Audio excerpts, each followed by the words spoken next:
Hello, welcome to the Wolfpack Diaries episode 1 with Paul Connor. Paul Connor is the longest working fitness professional I certainly know, and he is my first personal trainer who got me introduced to kettlebells. Right, okay, so we're in. So, no mate, I haven't got anything that I have no skeletons in my closet. I'm open about everything. Cool. And I think you're quite well known for being outspoken and open. Yeah, I think that's the way to be, is just be honest. A lot of people like to say they are, but then sometimes it comes at a price, like being pretty brutally honest with people. But some people, they try to have that persona, but you're probably the most brutally honest person I've ever kind of worked with or met, to be fair. Okay. Like for better or for worse. But going back, how for the people who sort of might know you but not me, or might know me but not you, we first met back in 2007. Which is a really scary, scary long time away. 15 years ago. 15 years. It was probably pretty much bang on 15 years ago. I started working for LA Fitness as a fitness instructor. Right. Okay. And it was my first ever job in a gym. And I'll never forget how big the personality of you as a personal trainer was. Compared to all the other personalities, everybody else in the gym, they had good sales and they had good. If you remember it, it was quite intimidating the way it worked for me for the first few months, because I was always taken on as the assumption that I would PT at LA Fitness. Yeah. So the whole dynamic was they would pay for me to do my PT course, which LA Fitness did. Mm-hmm. And then I scarpered the moment I had it. And one of these things. So is that what happened? Did they? Yeah. As much like LA Fitness for me was a place to learn how not to manage a gym. Right. Like, it was one of my best lessons. And when I used to work in nightclubs and stuff, I always used to think like, this is a perfect example of what not to do. I like to learn like how to do stuff better than other people doing it. And LA Fitness to me as a fitness instructor was a farce, really. From when the manager who hired me left, and then they just had this revolving door, a bit like the Prime Minister's role of managers that lasted 3 months. But they were always pushing me, they wanted the rent, and they were always pushing me to be a PT. And I was always thinking, you got Paul Connor, there was Ruth, who again was such a confident force as a trainer. You had Richie Skelding, and you had Guy Edwards. Yeah. And you had something like 40, 50 years of PT experience there. Yeah. And I was thinking, I qualified as a fitness instructor 6 months ago. I wouldn't stand a chance trying to get clients. And it was such a marketed way of getting you to get clients and do this spiel. For me, I was just like, as soon as I qualified, I was gone. So is that what happened? That was your intention? As soon as you qualified, you went, and where did you go then? Only when I realised they were quite forceful me being a PT for them. That was when I was kind of like, I don't want to stay as a fitness instructor. I don't really want to go into gym management for this company. So the best thing is to get that PT qualification, and just, I kind of figured as well, a bit of timing could do. A session was all everybody was talking about back then.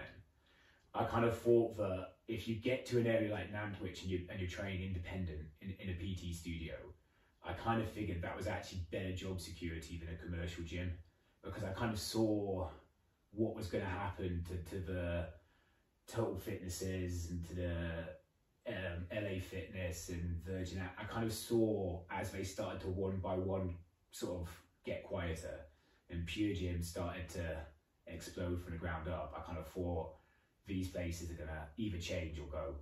And like, it doesn't make too much of a surprise that that's pretty much what happened to a lot of these companies. So I thought it was a better thing to just set up. But you stayed for a bit, but what made you go from, because who did you partner up with the MPA? It was Guy Edwards.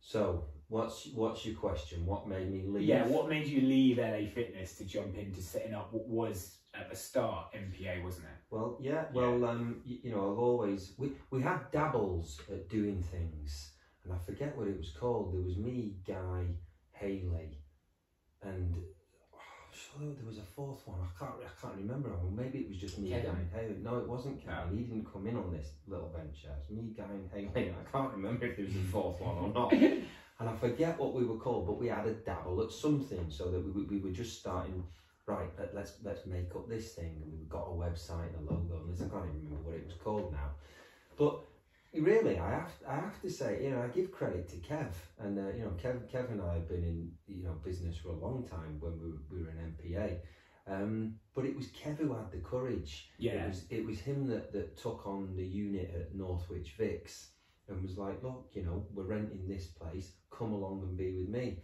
and I was like, right, I put my trust in you, Kev, and we did that, and then we went to the works, and he had a falling out with the works, and then we took on this unit in Denton Drive in Northwich. So I always wanted to do something more than be a PT out of one of these big commercial gyms.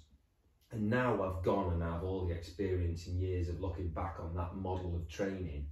I'm so glad I did. And you can't really kick on while you're in one of those places. Yeah. I mean, the best one, the best rule about working out of one of those places is you can only train their members. Yeah. And that, like, for me now, I look at that and think, how utterly terrifying that you've only access to the people that join that building. You can't even go and get more people to join that gym. You've got to rely on the sales team, and you've got to rely on that. Yeah. Do you think in hindsight, do you think you should have left earlier and done it your own earlier? Well, no, because I'm happy with the vast amount of experience I got there. The huge amount of experience I know from learning the culture of gyms like that, what happens with the staff there, what happens with the members there, what they expect. But no, I have to thank Kev for having the courage to go and asking me to come with him. And I thought, right, okay, Kev, I trust you. Just tell me what to do. I didn't have that much courage about things those days. I was just like, right, let's do it, Kev. What we're going to do, and he took it away. And now, whether this is linked in the same question or not, I look at trainers now who are still married to that idea. Yeah. I think you did it the exact right way. I remember Nick Lawrence, who ran LAPT, I don't know if you remember Nick Lawrence. I remember Nick, yeah. Right, okay. And Nick Lawrence said once, he said, look, any good PT, we can expect to hang on to them for 2 years maximum. They learn the ropes, understand what it's like here, have the safety net of a building and a place that they don't have to pay gas and electric and rent to, and rely on sourcing their own members to come in. You've got a full team that does all the advertising for you and everything like that. And when he said that at the time, I was like, I've been here, Christ, what was it there? Like 7 years. I've been here 7 years. I think when I heard him say it, I've been there about 5 years, but I eventually lasted about 7 years. But now I get it completely now. Yeah. If you are worth your soul, you're gonna move on and not rely on that building and fear for leaving it. I think I found it terrifying the second time round, mainly because I wasn't just, so the first time I was kind of like, right, I can see where I want to be. I know that LA Fitness replaced me like that, and as a fitness instructor, you're so replaceable. And as soon as it was obvious that I was that person that questioned the mold, and I questioned, why does a fitness instructor have to spend 3 hours on shift dropping leaflets in town? Why? Is that what you did? That was towards the end of it when it just got ridiculous. I was thinking, and then on my appraisals they were complaining that the swimming pool was dirty, and I was kind of like, well, if I got given 3 hours to clean the swimming pool, it might actually look like you want it to look like. But I found being like 23, 24, I was so much braver jumping to do it my way and do it on my own. When I went to set the gym up, I wasn't jumping into something. I went and found someone who had a PT studio, and I went and worked in his studio. So it wasn't like I set my own business up the first time round. But I think being like 10 years older, I was that much more nervous about doing it. I don't know if that's kind of like a naivety when you're younger of like, oh, it'll be all right, I'll just go and PT in this place, rather than actually having sat down and thought it through. I'm not really sure. But I definitely think you're right with those standardized gyms. It's definitely true. If you look at the quality, it isn't any disrespect to people who are personal trainers who are training those gyms, but the best ones move on, and the best ones realize what they're worth. And it's things like being able to set your price is another thing. Like being able to set your price for what you think your services are worth. And the idea that you can't do that because this gym PT's at £30 an hour or £27 an hour, just to me now seems ludicrous. That it's fixed. But not trying to force you on, but one thing I wanted to first talk, because I don't even know the answers to this, and I know a lot of people who have asked me questions to put forward to you, are kettlebells and kettlebell sports, and how you started, because I think a few people here know that you were the first person to introduce me into kettlebells. Right. But how did you get into them, and then how did that lead? Because I think some of this, I think the EKA and the GS Union in the UK started when I was in the forces. Although I started training with you beforehand, and then when I came out of the forces, I think you'd already just stopped or were just kind of coming to the end of it. Of competing, right, or sending people to go and compete. So when did you actually first pick up a bell and see them? Yeah, I'll never forget. Although terribly, I've forgotten the guy's surname. But we had an LAPT day at LA Fitness in Sale. Right. And that was the one that was a theatre, wasn't it? Yeah. Or it was a nightclub in my day. Yeah. So I remember first going in there as LA Fitness, going, oh, this is Liberty. Yeah. I just remember a spin class in what was like a circular open bit. It must have been like a galley bit to it. It was a theatre or a VIP room in a nightclub. It's a cool building. Yeah. Really. Yeah. I don't know what it is now. Maybe it's still a gym. I don't know. But so Andy McGlynn set that up.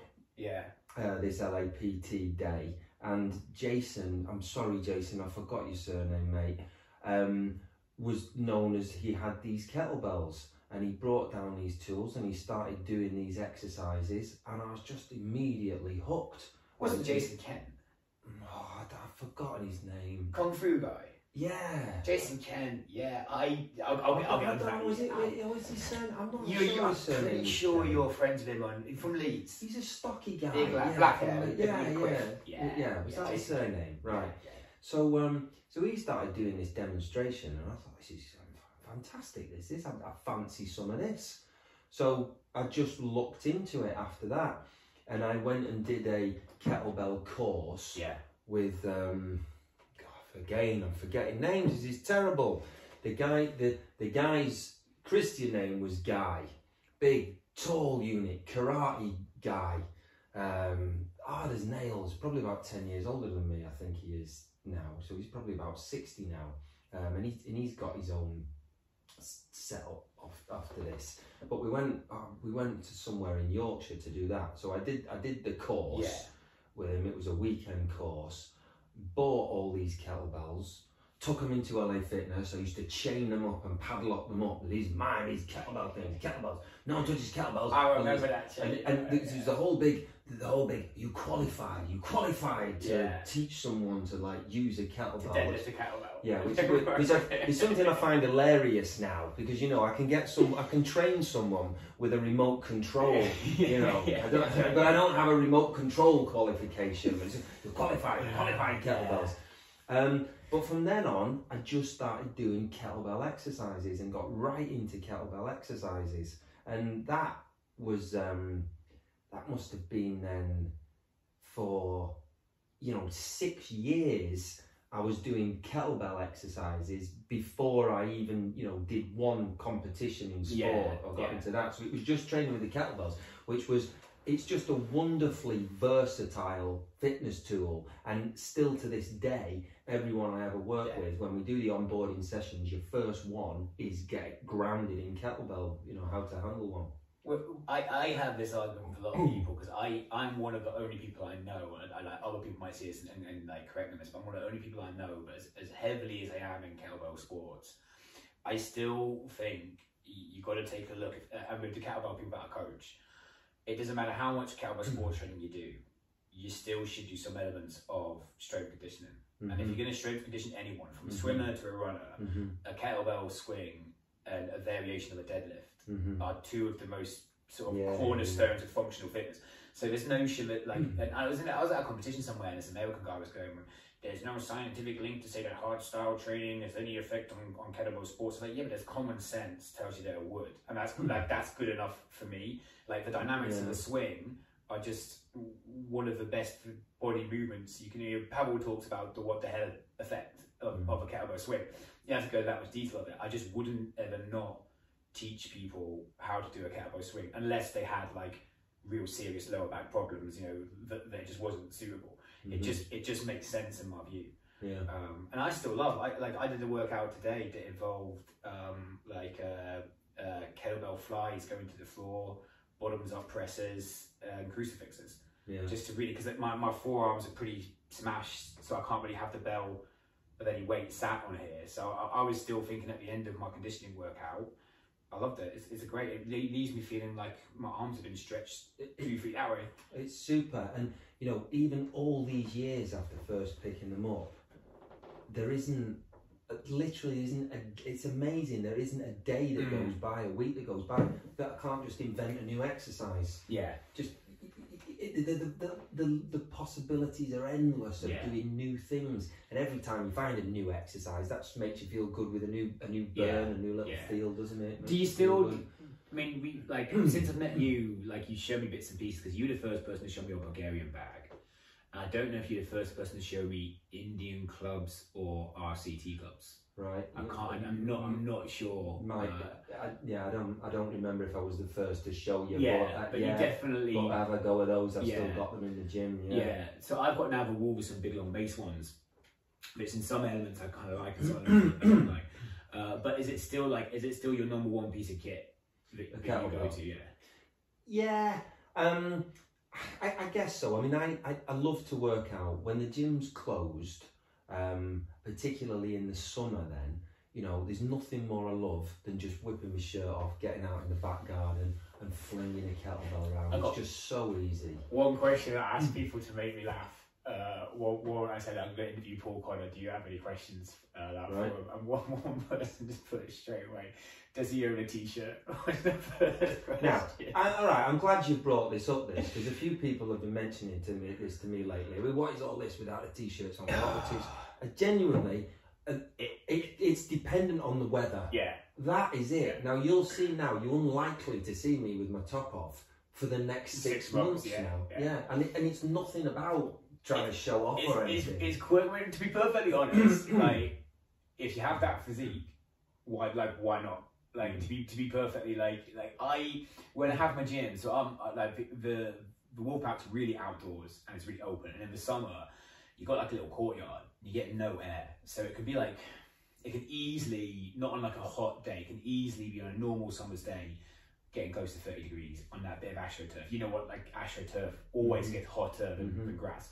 So like I get like when it's like that, people want to have their tops off with it, but I've had to put a policy in that like a kind of, for all the other trainers, I don't mind doing it, but when clients turn up and people turn up and gym I have to have like, you've got to have your shirt on.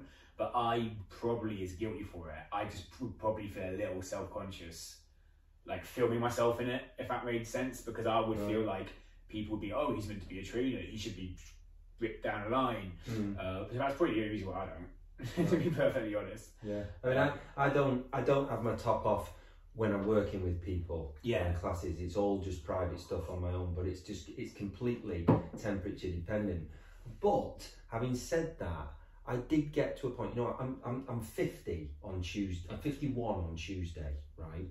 So there's times now about my training model that over the past couple of years, I'm doing things and I'm looking in the mirror and going, wait a minute, I'm 50. Yeah. Right, I'm 50. I actually should, it's actually my duty and obligation to get my shirt off. And show what you can. You don't have to look like how you would think a 50-year-old would look. So when, this is the thing with trainers, right? You know, just the whole thing about, you know, one of the things on Facebook, can anyone recommend a personal trainer? Yeah. I can't stand that. I get so happy when my name doesn't appear, right? Because it's just a list, it's a directory of anyone who's ever taken GCSE PE, right? I always use it to say I'm fully booked. Right. Because that's the only way to make it have a positive. But never, you can get 50 people recommending you. If they wanted you, they'd have Googled you and found you and asked you anyway. Yeah. It's a lazy comment. Can anyone recommend? What they want is they want all their mates to go, "You're beautiful the way you are." A lot of the time. So I just my answer whenever I get booked up, I just go, "Thanks, fully booked." And I mean, if someone's working at the gym, I might like recommend them, because I kind of think if they want the link, that's for them. So my standard answer is, "Oh, I wouldn't use me. I'm bloody hopeless." At least it creates an interest.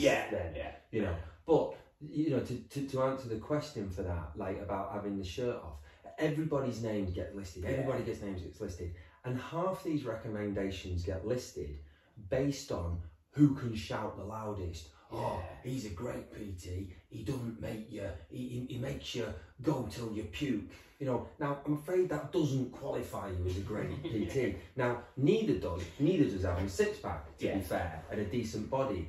But I like to think, do you know what? I look at myself at 51, and yes, some genetics plays a part of it, but I must be doing something right. My methods Do you must, think you're fitter must at be 51 right. than you were at like 31? Oh, I mean, it's a big question, this, Ollie. It's my lifestyle now, right? Now, this is where I talk about I've got nothing to hide before. You know, I have spent, even while I've been a fitness guy, I have spent years like in a toxic relationship with another girlfriend, and before I had my head sorted, it was all over the place. I've spent years of heavily drinking at the weekends, sniffing too many powders and being in a bad way. And that, even though I can get back in on a Monday and do a bit of bench press chest on a Monday, it's not conducive to being fit. And now that is going out my life. You know, it's gone out my life. And I'll get drunk every now and again. I'm drunk on Sundays, celebrating after this High Rocks. But I'm now all about fitness now, and I'm just banging out more intensity and fitter than ever now. For me with alcohol, I think the lockdown had a lot to do with it. Like the first lockdown, I was pretty in a bad place mentally with it, and I think I got quite heavily into drinking. Right. And my father passed last year, and that kind of spiraled me.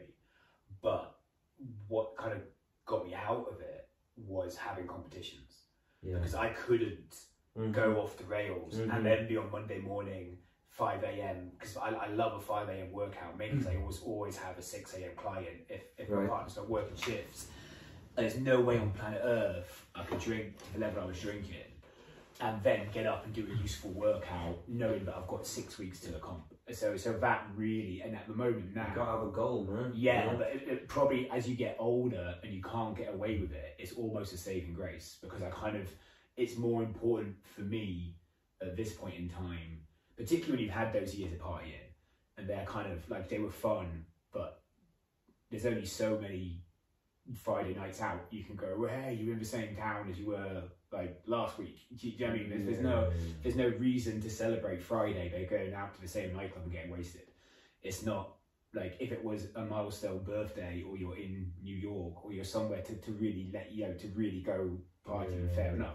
But it's the mundanity of get out and get shit faced. But it stopped appealing to me. But at the same time, it's that element of like, I'd much rather get myself to that point where when I get on the podium or when I get to the competition, I know there's nothing I haven't done to put myself in that phase. Like that's just more important to me right now. And that's kind of also like, because alcohol's got a funny way, like in different scenarios, it's got a funny way of creeping into habits. Like even recently I've kind of gone, right, I want to go teetotal for the 6 weeks. And then when you start going teetotal, you then realise how easily you slipped like a glass of wine. Because I don't really drink beer. It's really, for me, I drink red wine because I kid myself that it's healthier, or like spirit, like rum and coke. But going back to when I was younger, I think you just got into the habit of surviving it. So I wonder if I had that attitude when I was in my 30s, well, in my early 30s and my 20s, I wonder how fit I could have become, if that makes sense.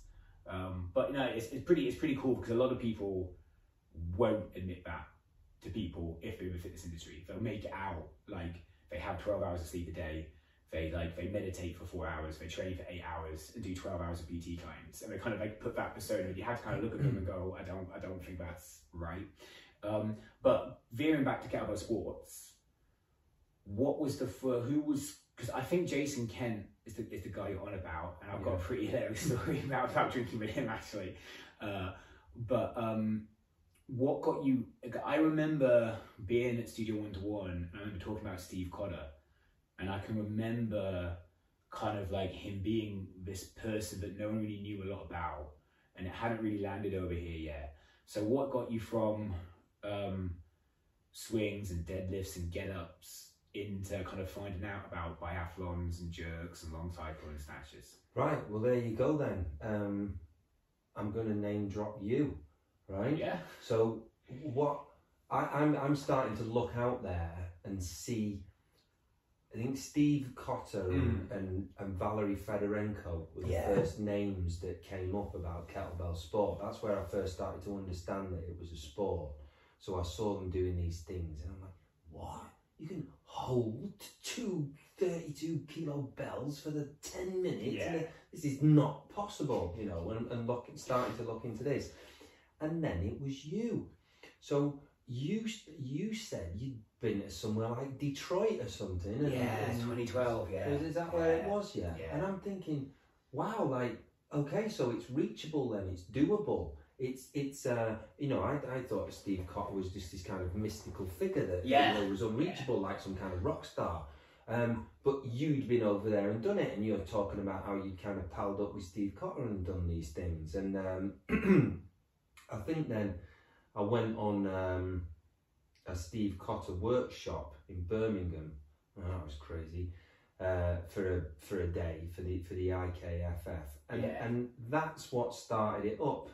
That was the start of it, because you had made the contact with these people. Jason Kent's who I've got to thank for this, and really it was the physio I was working with at the time who found Steve Cotter, and I looked at it because I couldn't do it. I wanted to belittle it and say there's no point to it, and it's not, you know, really that's not what kettlebells is about. Kettlebells is about doing 10 reps of this and doing Turkish get-ups.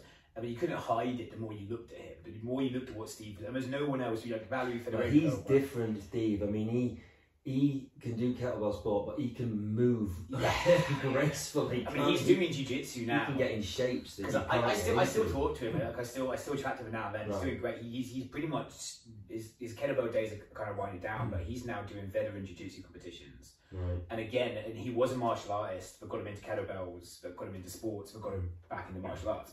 And like some of the workshops I went on him, he did this thing, his whole body movement was saying, like, as animals, and like, we're designed to be predators, we're designed to hunt, we're designed to fight other men, we're designed to stab things and jump on things and tear shit up. And that's kind of how his whole movement dynamics works. So I think you're right. I think if you like what you said there that really resonates to me with Steve is he's the most, he looks so graceful and so fluid in kind of any sporting motion. Whereas like when you're about 232s, I still don't know if 232s for 10 minutes for me. I've got a client, Al, who he's built for biathlon, he's built for 2 bells, and he loves it. And he's just getting to grips with 232s for long cycle. And when you watch him do it, I'm like, how is that? I watch it thinking, how have we got to this point where he can do that?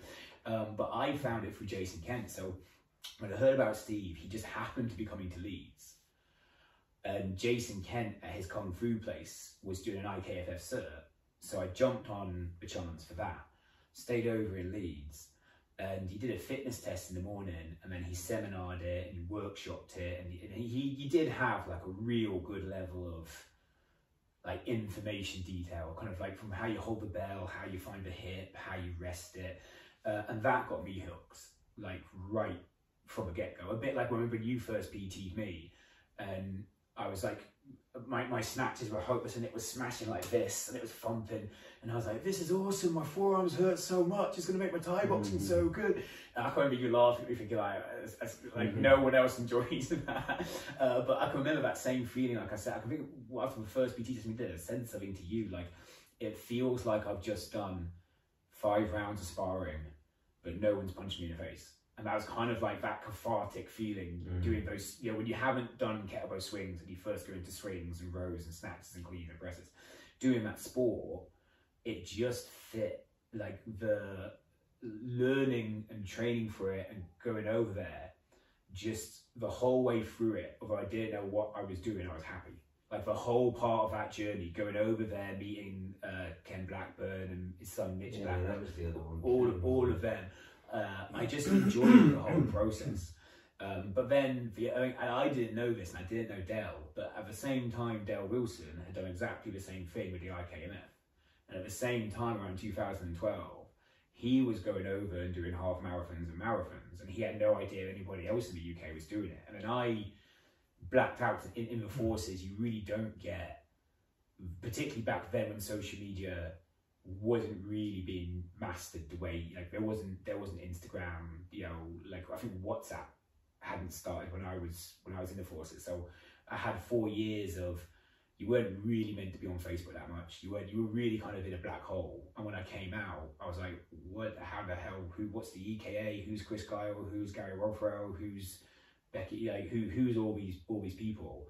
And it just seemed to happen in such a short space of time. It was literally like I blinked while I was gone, and then boom, everything. There's an English Championships, and I can remember going to the England Championships in like 2016 or 2017, and I was like, oh, I'm gonna wipe the floor with these lot. I've been to Detroit, I know Steve Cotter, and I saw these girls warming up, and I was like, oh shit, I'm gonna get my ass kicked. And I was absolutely useless by comparison, and the standard just started to skyrocket. But like, what got you? Because for me, the concept of, there'll be a common point in time when I was talking to Sergey Rudnev about this, because he still competed, and he was doing like veteran competitions, and I was looking at it and I was thinking, I'll probably never walk away from being involved in the sport, but there'll come a point in time where when you've competed with such high weights at such a level, I don't really want to compete at what I would see when my body can't hack that weight at such a light weight. My mindset might be different in 10 years time, but I don't really see myself going into the veterans groups. But I can't see myself with the enjoyment I get out of it and training people out of it, as frustrating as it is at times. I can't see myself not being involved with it on some level. But what got you into high rocks and rowing? Because I know you did a lot of rowing work, didn't you? Yeah, well, I guess it comes from what got me out of kettlebell sport. So what got me out of kettlebell sport, everything I get into, I would like to be at a decent level at it. And then I just realised in kettlebell sport, I'm not built for this. My biomechanics aren't right for it. Do you think there is do you think there is like a type that's built for kettlebell sport? The person that can find the hip. To just rest that elbow on the hip, and I can't do it. Right. When you've got two bells in particular. So I'm muscling my way through everything. Right. Now, you again are someone that's right for kettlebell. You pop that arm up in the air, and your arm hyperextends. And you can easily get it behind your back, and that's a bit above your head. And that's easy, and I can't do that. And this is a little flaw. I don't tell many people this, but I'm actually not perfect. I cannot straighten my right arm as well as I can my left. So I can get my left, if my right arm behaved the same way as my left, I'd be pretty good at that and carry on with it. So that's what binned me out of kettlebell sport. It's okay, I'm no good at this. And then it was like, right, let's find something else. So what I love time trialing. I love aerobic sports. I love endurance sports. But you're a runner originally. First original way back. Yeah. I was, when I first met you, I was running. But I had my go at it. I did it. I've done so. I have some not bad times as an average athlete within distance running over 5k, 10k half marathon. But after it was kettlebell sport, it's like, let's find something else. And I looked at indoor rowing then, because I thought, you know what, I think I'm pretty technically spot on at rowing, at indoor rowing. So I had a go at that. if I was taller, I'd be even better at it than I was now. But I've done all right at indoor rowing too. I've put rowing into my I sucked it up. I've looked at my results. I said to get to the next level that I want to get at, I need to find a different conditioning tool to get my cardio to match everything else. And I've looked at the rowing times and challenges, and I thought, well, I hate rowing. So in my head, if I can force myself to sit in a row machine and kill myself on a row machine, it's kind of like that thing about that Mike Tyson's about discipline. It's doing something you hate like you love it. So I hate rowing. People hear this because I make all my clients row as well. We'll laugh at doing this. But I find, and maybe because my technique's not perfect at it, I find it, because I get off the row machine and I do kind of like, I follow people's training programs for it. So the event, for a 10-minute event, I try and be able to row as fast as I can for 12 minutes to kind of get that aerobic threshold. I do intervals as well with it, and I kind of pull the interval up. For the marathons, I don't, because I can't stomach the concept of rowing for 90 minutes non-stop. I'd much rather jog for 90 minutes. But I get off that row machine and I kind of think people that do the indoor rowing challenges are psychos. I kind of feel like who would do that to their body? Like I'm cramping in my glutes, my biceps feel like they detached from my arm, my lungs feel like I can taste that zinc in them. And like, who on planet Earth would do 10k of this? Or I mean, what's the biggest distance you do on your indoor rowing challenge? It is 10k, isn't it? Is it? I've rowed. Well, your standard event is 2,000 meters. 2,000, yeah. But there's all sorts of competitions and challenges that go on. But I don't really like to ever do anything above like 10,000 meters as one straight hit. But it's exciting indoor rowing. Because you get loads of competitions that come up with all sorts of variables in them, and they are extremely challenging. Everything that I've done indoor rowing has pushed me to the most frightening, darkest I've seen places. the video of you finishing one, and you know when you get, I don't know how much kettlebell sports you watch, but you know when you get people, they put the bell down and then they roll on the floor. And they lie on the floor like this for a bit, like, and it's almost like a footballer being tackled. Then 2 seconds later, they jump up and go and take the bells off and run. And I'm kind of like, you weren't dying. I mean, you've seen some people that have hit some insane targets, and they put off collapsing to the very last point, and then they genuinely have nothing left. And I've seen you finish one, and you getting off the row machine. I was like, that's a genuine, like, emptying of the tank. There's nothing left. Like, it's not, it's just pure pain in your face. There's a beautiful feeling that goes through the mind at this point of when you are absolutely cooking it. And there's several times I've thought, I think I might die.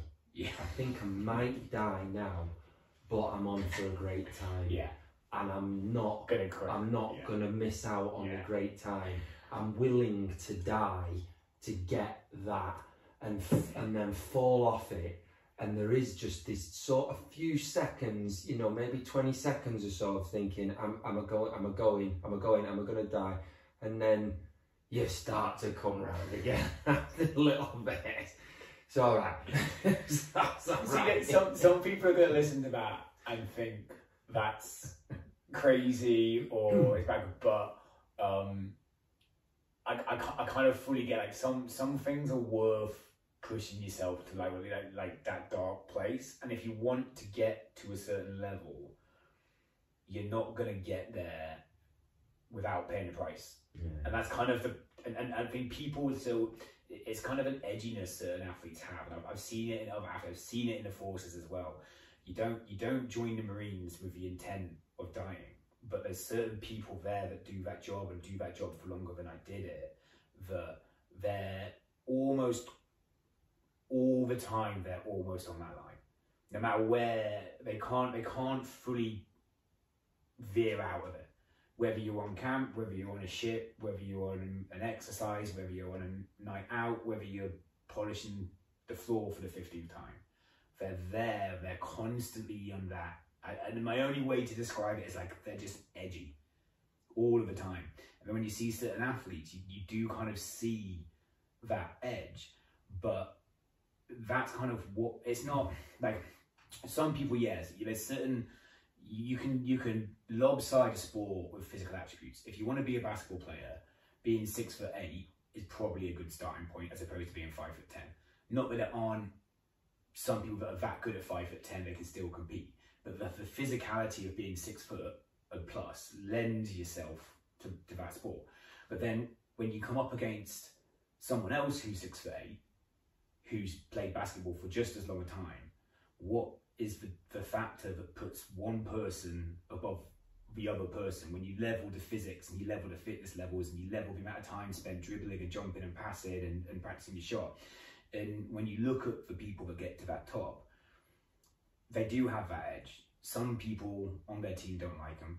Some people say pretty nasty things about them. They probably are a little bit borderline on being a psycho, but they're prepared. They have that mindset that not, they agree that not many normal people get up at 4 to train at 5, to then train again at 12, to then train again at 4.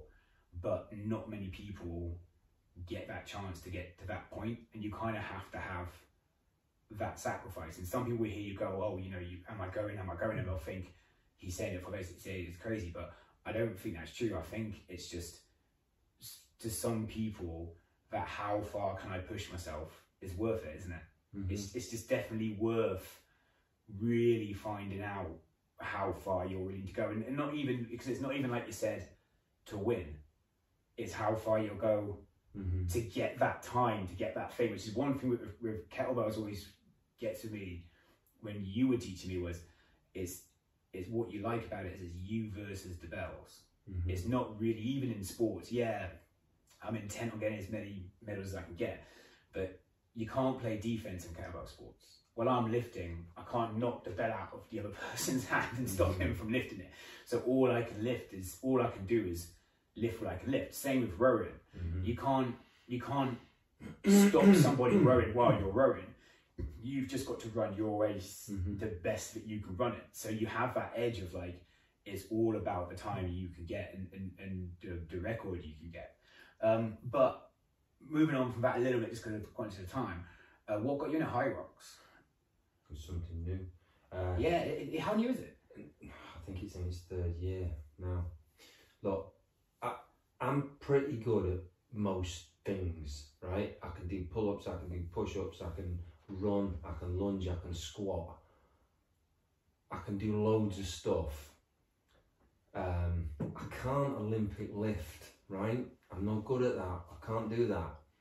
I can't do gymnastics. So high rocks CrossFit's brilliant, right? Yeah. CrossFit's great, but it requires a skill level, and high rocks doesn't so much, which is why they created high rocks. It's a fitness concept that's open to so many more than CrossFit is. Yeah. So I had to research that and thought, right, yeah, that looks like it's for me. That I can do all those things. Let's put them back to back and have a go at it and do it. So if I'm right, I'm gonna look at it briefly. Mainly for the purpose of this, like it's like a 1K cardio constantly interspersed with something. 1K run. Yeah. Followed by an event. Yeah. Times 8. And it would be like a different event.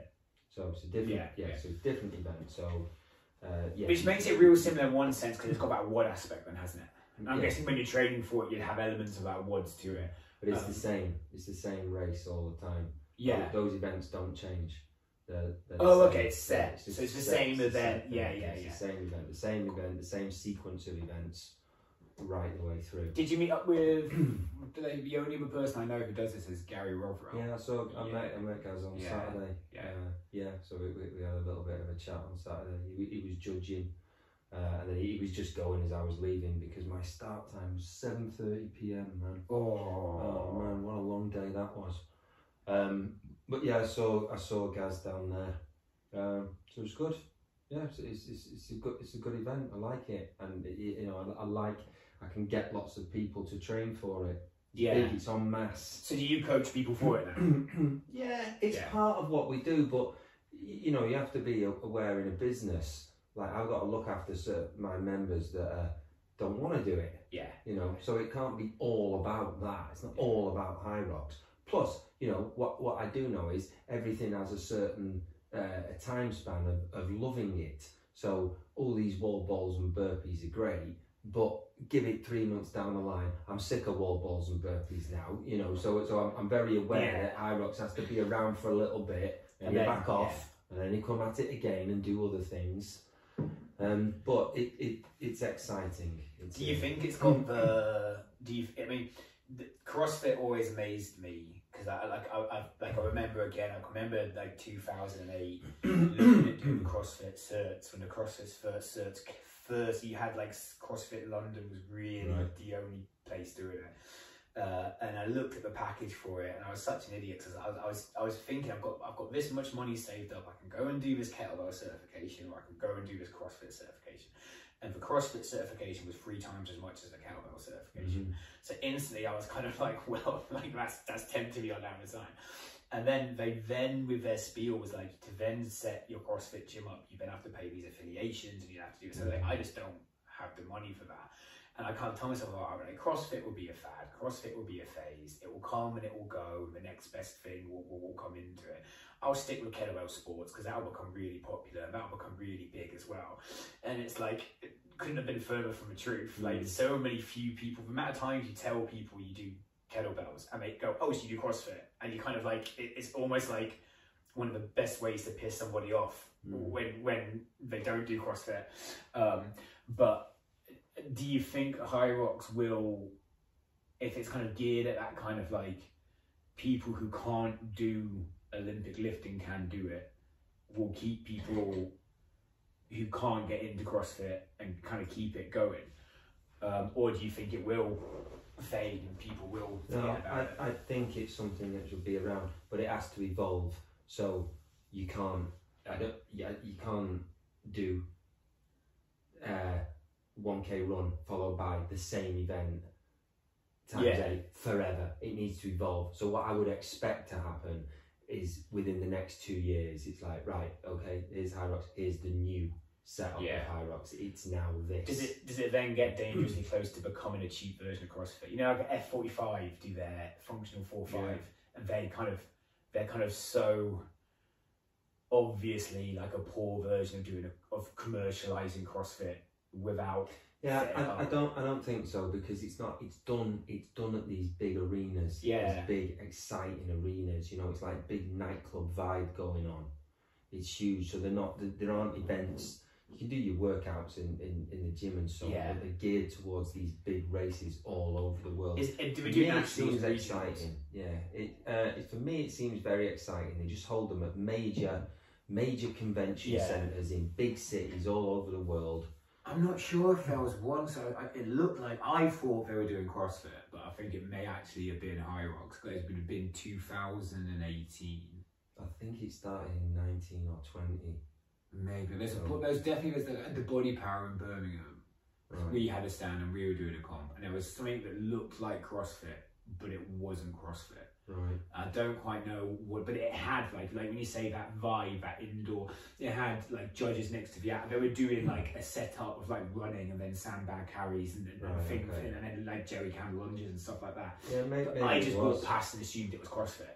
Right. But maybe, however, like what it was doesn't matter too much. Do you think that it's gonna become as kind of well known as other activities and sports? I think it's growing. Yeah, it's growing. See, gym goers haven't got anything to compete in unless they do a sport. Yeah. So rugby players, footballers, tennis players go to the gym to train. Yeah. But loads of people go to the gym because they love going to the gym to do gym stuff. But what have they got to race in? Yeah. So this is for them. And I think it's around here to stay. Like I say, so long as it evolves, one problem where it needs to sort itself, one area where it needs to sort itself out, I think, is running. Because I've got loads of members and there are loads of other people who are like, it's 8K of running, I can't run. Like, my knees are shot, my ankles are, I can't do this. So maybe if they can vary that in some kind of way. I don't know. I'm sure they've got the team on it at the moment working around this. But if it evolves, because you couldn't really do it like, could you really do it sequenced up with row machines where you row 1K or 2K, get off and then go and do that, or would that? Yeah, I'm sure you could. I mean, the two of the events are skiing and rowing. Yeah. So as they are hand in glove with Concept 2, you'd maybe think that the bike might come into it in some place here. And Concept 2 are probably pushing them for that. Yeah. But yeah, in some way, whatever they do it will need to evolve. But I think it's here to stay. A huge event, indoors, en masse, with waves of people going all day long, and you know, providing they'd sort out, it's still growing, so we can allow them a few mistakes that have happened. There were a few kind of congestion mistakes and things that went on at the weekend. Because it's hard, like organising. Like now that I organise my own competitions and I help organise other competitions to a certain extent, it is like it's not really stressful, but it is a long-winded process building up to these competitions, to organise it and to compete in it. And people get so pissy when they're, if stressed the right word or not, but people get so wound up as athletes and competitors for organising events, particularly in its infancy, when you're first trying to structure stuff. Like, you are going to have to admit that there's trial and error in it, and like things like, so everyone's basically running 1K around a loop. You need to have that loop big enough to get people around it, so they're not going to like bulk into each other and be able to overtake each other and things like that. So like every sport has to have its growing bit. How do you train for it? Well, does your training just fit to it anyway? The training's super exciting because you can pick elements of all that out and do variations of that, a million variations of it, and you can also just bring other exercises in that are similar to that. So training is regular conventional strength training. Yeah. Long steady aerobic work for the amount of time that it will take, whether you do that on a bike, you run, you row, you ski, you whatever, and then just combinations and short workouts of that. So I've never found anything that is open to so many possibilities of different training routines to compete for it. Every workout is a possibility to be different. Do you structure your programming for it? Like, do you sit down and program for a season how you train for it? Or do you kind of like, we should do this today, or we should like... Well, we only got into this one like 4 months ago. Right, okay. You know, so it's been pretty much like, let's jump in and do this. But now I've got a spot in the World Championships, I will take this a little more seriously and sit down and think about certain things. I've never learned as much about training in the last... I've never learned in my life as much I've learned about training, specifically for sports training, as I've learned in the last 12 to 18 months. And I find that like so geekily fascinating to be able to go and get people that are better than me and just soak like as much knowledge of them as possible. It's quite cool to find something like, and that thing about when you've got that spot at a world championship, when you've earned your right to fight for whatever. Because people from the outside will always look at your sport and will always go, well, it's so easy to go, well, it's just like this, or it's just like that, or you only won, I love it, you only won because of this, or you only won because of that. But that buzz of getting your spot and even coaching somebody to get their spot, to go and get onto that pedigree, to say like, you're into this circuit, you're into this round, is one of the most, in my head, one of the most like badass things you can do. Like, and that's what's motivated me to learn as much as I can learn about the sport, so that you can then turn around and kind of like have your moment to kind of say like, this is my chance of taking my stake to say how good I am. Like, on the biggest stage you can get that sport. It doesn't care what that sport is. That's still one of the best things as an athlete you can strive for. So it's pretty cool. I didn't realise it qualified for the world stage. Where did you do it? Well, this is the hilarious one. So last year it was in Las Vegas. Yeah, don't say like Wigan this year. This year it's in Manchester. So I bet you instead of going to Detroit, the one time I've been to America, but look, I get to sleep in my own bed the night before. It's perks, you know, I can take a crowd down with me. It's good for Manchester, though. Yeah, hopefully all the opposition is flying in economy class the night before, and from wherever that they come from. So you know, how many times does the World Cup win the home team? And you'll have whatever crowd is there, you'll have your home crowd favourite. That's as local as you can get. That's hilarious. I really thought you were going to say it was in like Coventry, or like it's in Slough, or like it's in Crewe. Yeah, no, it's even nearer. Cool. I got one other question that's fired from somebody else for you, and then we have to wrap it up. And this is from one of the people who I train, and he's really got the kettlebell bug, and he's a powerlifter, and he's obsessed with how powerlifting will help kettlebells. And he wanted to ask what 3 exercises in your experience in kettlebell training without a kettlebell would help someone in kettlebell sports. Right, let me get that again. So what 3 exercises that don't use a kettlebell would help people in kettlebell sports? In kettlebell sports. Right, so... Well, what do I think the important components are? I think the important components are to have a good aerobic system. So I would chuck rowing into that, right, to improve the cardio system. So I'd put that into it. You know what I'm going to say, Ollie? I'm going to say go the opposite to what kettlebell sport is, but this is just purely from a health point of view. So everything in kettlebell sport is to push something above your head, right? So I'm going to say do a pull-up. Yeah. Right? So I'm going to say do pull-ups. Now, is this directly related to improving kettlebell sport? I don't know. But what it will do is balance out muscles in the opposing way. Right? So that's why I like it. So it builds your whole body strong.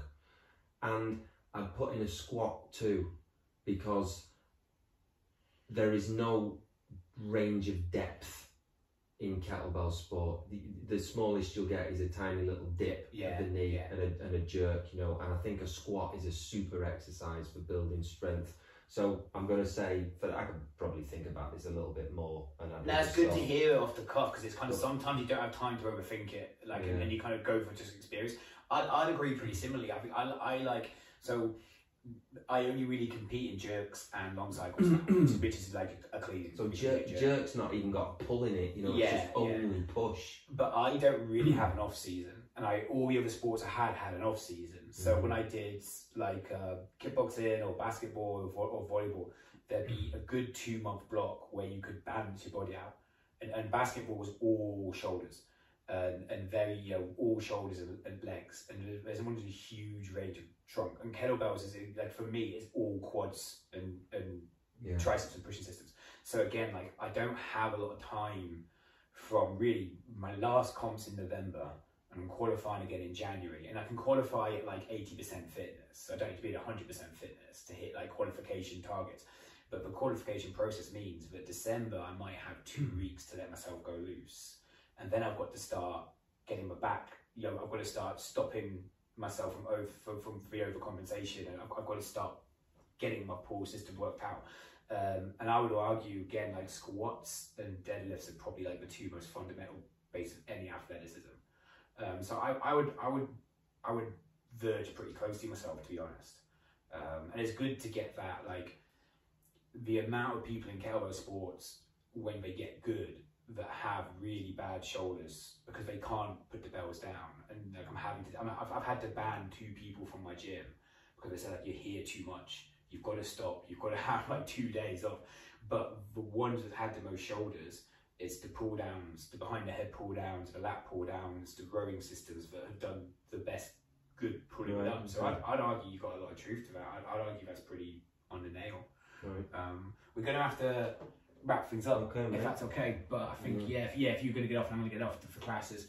But what I'll do is I'll put this one up. I'll probably put it up on a YouTube private and send you it, and then you can check you're happy with it, and then I'll edit it a little bit, throw it up, and then if you let me know when your classes are, I'd definitely come and do a class. I think that'd be a pretty cool thing to do, and like video it and just have the video record and bits, and like ask people in your class if they're happy, because not everyone likes to be like recording the back of it. Or I could get somebody to come with me, but we'd have to work out on the timetable, because the chances are if you're teaching, I'm teaching, because it's always that thing of trying to get yourself at 6 o'clock times kind of gold dust for us. But yeah, I'll definitely do that, man. But it's been pretty cool. It's been nice to catch up with you again. as well. You know, it has been. I'll tell you that Jason Kent story another time.